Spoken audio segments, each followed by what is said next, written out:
আসসালামু আলাইকুম ওয়া রাহমাতুল্লাহ। আশা করি তোমরা সবাই ভালো আছো। লাবিব অ্যান্ড জাফর টিসের নতুন একটি ক্লাসে তোমাদের স্বাগত। আজকে আমরা আলোচনা করব সপ্তম শ্রেণী বাংলাদেশ ও বিশ্ব পরিচয়ের চতুর্থ অধ্যায়, বাংলাদেশের অর্থনীতি। আমরা এই অধ্যায়ের যত সৃজনশীল বা অনুশীলনী প্রশ্ন আছে এর সমাধান করব। চলো আমরা শুরু করি। প্রথমে আছে বহু নির্বাচনী প্রশ্ন। এক, কোন দেশটি পোশাক সহ বাংলাদেশে উৎপাদিত পণ্য সামগ্রীর সবচেয়ে বড় ক্রেতা? ফ্রান্স, জার্মানি, যুক্তরাষ্ট্র। উত্তর হবে যুক্তরাষ্ট্র।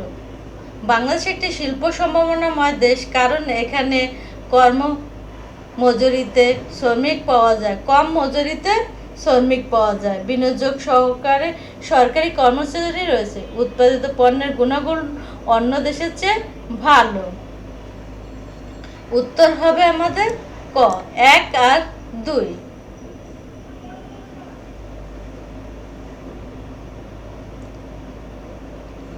3, ফলের রস একটি রপ্তানিযোগ্য খাদ্য, শিশু খাদ্য, নিরাপদ খাদ্য, প্রক্রিয়াজাতকরণ খাদ্য। উত্তর হবে প্রক্রিয়াজাতকরণ খাদ্য। প্রক্রিয়াজাতকরণ শিল্পের প্রধান সমস্যা হচ্ছে কৃষি পণ্যের সংগ্রহের সুযোগ কম, রপ্তানির চাহিদা কম, পুঁজির সমস্যা। উত্তর হবে খ, 1 আর হলো 3। কৃষি পণ্যের সংগ্রহ করার সুযোগ কম আর পুঁজির সমস্যা। নিচের উদ্দীপকটি পড়ো এবং 5 ও 6 নং প্রশ্নের উত্তর দাও। রাকিব সাহেব একজন শিল্পপতি। তিনি ঢাকায় একটি কোটি 25 লাখ টাকা ব্যবসা করে পোশাক তৈরির কারখানা স্থাপন করেন। 1 কোটি 25 লাখ টাকা ব্যয় করে পোশাক তৈরির কারখানা স্থাপন করেন। তার কারখানা প্রায় 200 নারী শ্রমিক কাজ করে। রাকিব সাহেব স্থাপিত কারখানা কোন ধরনের শিল্পের অন্তর্ভুক্ত? কুটির শিল্প, ক্ষুদ্র শিল্প, মাঝারি শিল্প না বৃহত্তম শিল্প? উত্তর হবে ক্ষুদ্র শিল্প। রাকিব সাহেব এর স্থাপিত কারখানাটি আমাদের জাতীয় অর্থনীতি কোন ক্ষেত্রে সর্বাধিক প্রভাব ফেলেছে? দেশের কাঁচামাল সদ্ব্যবহার, স্বনির্ভরতা অর্জন, কর্মসংস্থান সৃষ্টি, মূলধন বৃদ্ধি। উত্তর হবে কর্মসংস্থান সৃষ্টি। সৃজনশীল প্রশ্ন। তমিজউদ্দিন তার 3 ছেলেকে সাথে নিয়ে নিজ জমিতে ধান, গম, সরিষা, ভুট্টা সহ নানা ধরনের ফসল চাষ করেন। তার স্ত্রী ও পুত্ররা ফসল তোলার কাজে সহায়তা করেন। অবসর সময় তিনি বাড়ির সামনে একটি মুদি দোকান চালান। অন্যদিকে তার ছোট ভাই রমিজ উদ্দিন একটি গার্মেন্টসে কাজ করেন এবং তার স্ত্রী একটি সরকারি প্রাথমিক বিদ্যালয়ে শিক্ষকতা করে ভালোভাবে সংসার চালাচ্ছেন। চলো আমরা 1 নম্বর সৃজনশীলের প্রশ্নগুলোর উত্তরগুলো জেনে আসি। 1 নং সৃজনশীল প্রশ্নের উত্তর। ক, SAFTA এর পূর্ণরূপ কি?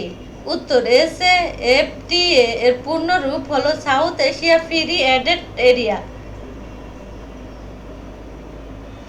মাঝারি শিল্প বলতে কি বোঝায়? ব্যাখ্যা করো। উত্তর, যেসব শিল্প প্রতিষ্ঠান 1.5 কোটি টাকার বেশি মূলধন খাটানো হয় সেগুলোকে সাধারণত মাঝারি শিল্প বলা হয়, যেমন হালকা ইঞ্জিনিয়ারিং, সিল্ক ও সিরামিক বা হিমাগার শিল্প।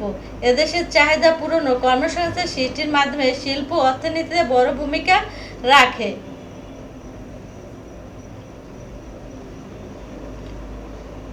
গ, রমিজ উদ্দিন ও তার স্ত্রীর অর্থনৈতিক কাজের ধরন ব্যাখ্যা কর। উত্তর, উদ্দীপক রমিজ উদ্দিন একটি গার্মেন্টসে কাজ করেন এবং তার স্ত্রী সরকারি প্রাথমিক বিদ্যালয়ের শিক্ষক। তাদের এই কাজগুলো আনুষ্ঠানিক অর্থনৈতিক কাজে এবং অন্তর্ভুক্ত। যেসব কাজে মজুরি বা বেতন নির্ধারিত থাকে, যা সরকারের করের আওতায় আসে এবং যা রাষ্ট্রের কৃতিত্ব নিয়ন্ত্রিত হয়, তাকে আনুষ্ঠানিক খাত বলে। রমিজ উদ্দিন ও তার স্ত্রী দুজনের নির্দিষ্ট বেতনের বিনিময়ে প্রাতিষ্ঠানিক পেশায় নিয়োজিত, যা জাতীয় অর্থনীতিতে সরাসরি অবদান রাখছে। ঘ, তমিজ উদ্দিন ও তার পরিবারের কাজ জাতীয় অর্থনীতিতে কি ভূমিকা রাখছে মূল্যায়ন কর। উত্তর, তমিজউদ্দিন ও তার পরিবারের কাজগুলো জাতীয় অর্থনীতিতে অত্যন্ত গুরুত্বপূর্ণ ও ইতিবাচক ভূমিকা রাখছে। তমিজউদ্দিন নিজের জমিতে কৃষিকাজ করেন এবং তার স্ত্রী ও পুত্ররাও তাকে সহায়তা করেন। এছাড়া তিনি একটি মুদির দোকানও চালান। এগুলো মূলত অনানুষ্ঠানিক অর্থনৈতিক কাজ। বাংলাদেশের মতো উন্নয়নশীল দেশে গ্রামীণ অর্থনীতিতে মূল চালিকা শক্তি হলো এই অনানুষ্ঠানিক খাত। কৃষকরা ফসল ফলিয়ে দেশে মানুষের খাদ্য যোগান দিচ্ছে, যা আমদানি ওর উপরও নির্ভরতা কমায়। তো তমিজউদ্দিনের মতো লাখ লাখ মানুষের ক্ষুদ্র ক্ষুদ্র প্রচেষ্টা জাতীয় অর্থনীতিতে সচল রেখে জিডিপি বৃদ্ধিতে সহায়তা করেছে। তাই বলা যায় তাদের এই পরিশ্রম দেশ স্বয়ংসম্পূর্ণ হওয়ার ক্ষেত্রে অপরিহার্য। চলো বইতে ফিরে যাই। সৃজনশীল 2। গ্রামে একজন গরিব বিধবা মহিলা জরিনা বেগম। তিনি একদিন বাজার থেকে বাঁশ ও বেত কিনে নিয়ে আসেন। 2 মেয়েকে নিয়ে ডালা, কুলা, ফুলদানি তৈরি করেন। তার ছেলে তামজিদ সেগুলো বাজারে বিক্রি করে। পরবর্তী সময় তামজিদ তার বাবার বন্ধুর পরামর্শে একটি ব্যাংক থেকে ঋণ নেয়। তারা কেক, বিস্কুট সহ বিভিন্ন খাদ্যদ্রব্য তৈরি কারখানা স্থাপন করে এবং বাজারে বিক্রি করে প্রচুর লাভ করে। আমরা সৃজনশীল এই প্রশ্নগুলোর উত্তরগুলো জেনে আসি। রপ্তানি প্রক্রিয়াকরণ অঞ্চল ইপিজেড প্রতিষ্ঠার উদ্দেশ্য কি? উত্তর, বিদেশি বিনিয়োগকারীদের আকৃষ্ট করা এবং রপ্তানি বৃদ্ধির মাধ্যমে বৈদেশিক মুদ্রা অর্জন করাই হলো রপ্তানি প্রক্রিয়ার অঞ্চলের প্রতিষ্ঠিত মূল উদ্দেশ্য। খ, অনানুষ্ঠানিক অর্থনৈতিক কার্যক্রম বলতে কি বোঝায়? ব্যাখ্যা করো। উত্তর, যেসব কাজের জন্য পূর্ব নির্ধারিত কোনো মজুরি নেই, যেগুলো ওপর সরকারের কোনো নিয়ন্ত্রণ নেই এবং যা করের আওতায় আনা কঠিন, সেগুলোকে অনানুষ্ঠানিক অর্থনৈতিক কাজ বলে। যেমন নিজের জমিতে কাজ করা, গৃহস্থলী কাজ, হকারি ও দিনমজুরি ইত্যাদি। গ, জরিনা বেগম উৎপাদিত পণ্য কোন শিল্পের অন্তর্ভুক্ত? ব্যাখ্যা করো। উত্তর, উদ্দীপক জরিনা বেগম উৎপাদিত পণ্য ডালাকুলা, ফুলদানি, কুটির শিল্পের অন্তর্ভুক্ত। যেসব শিল্পের মালিক নিজে বা পরিবারের সদস্য মিলে অল্প মূলধনে ছোটখাটো যন্ত্র বা হাতে পণ্য তৈরি করে তাকে কুটির শিল্প বলে। জরিনা বেগম বাজার থেকে বাঁশ ও বেত কিনে এনে এই 2 মেয়েকে নিয়ে বাড়িতে বসে এই পণ্যগুলো তৈরি করেছেন। এখানে কারিগরি দক্ষতার চেয়ে হাতের কাজ এবং পারিবারিক শ্রমই প্রধান, যা কুটির শিল্পের প্রধান বৈশিষ্ট্য।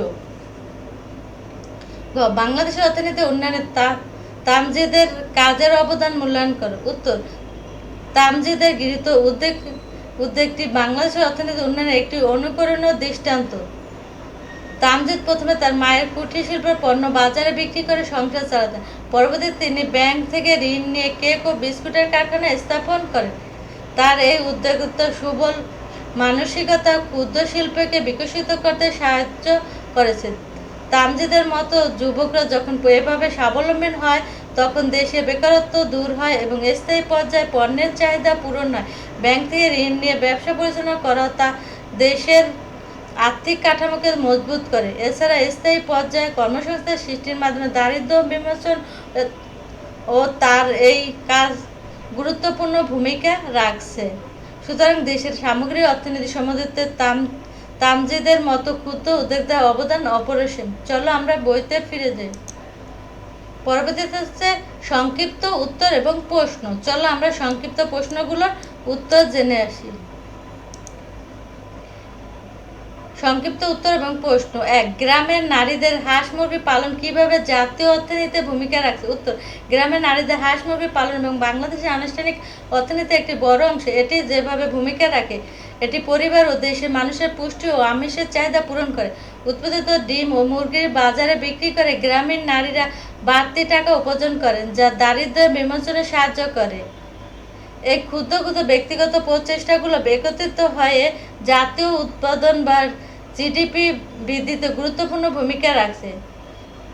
2, কুটির শিল্প কাকে বলে? ব্যাখ্যা কর। উত্তর, যখন কোনো পণ্য উৎপাদন ও বিপণনের কাজটি মূলত মালিক নিজে অথবা তার পরিবারের সদস্যের সাথে অল্প মূলধন ও ছোট পরিসরে সম্পূর্ণ করা হয়, তখন তাকে কুটির শিল্প বলে। এতে ভারী যন্ত্রপাতি বদলে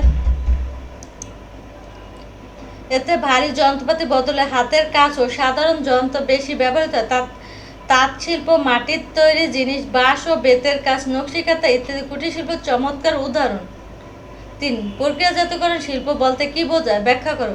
উত্তর: যে শিল্প ব্যবস্থা আধুনিক প্রযুক্তি ও যন্ত্রপাতির সাহায্যে কাঁচামাল বা কোনো প্রাথমিক পণ্যকে ব্যবহারের উপযোগী নয় অন্য কোনো পণ্যে রূপান্তর করা হয় তাকে প্রক্রিয়াজাতকরণ শিল্প বলে। যেমন চাষির উৎপাদিত টমেটো থেকে সস তৈরি করা, আটা থেকে বিস্কুট বানানো কিংবা মাছ মাংসকে প্রক্রিয়াজাত করে টিনজাত করা। এর মাধ্যমে পচনশীল খাদ্যদ্রব্য দীর্ঘ সময় সংরক্ষণ করা যায় এবং এর বাজার মূল্য অনেক বেড়ে যায়। চলো আমরা বইতে ফিরে যাই। আজকের মতো এ পর্যন্তই। সবাই ভালো থেকো, সুস্থ থেকো। আল্লাহ হাফেজ।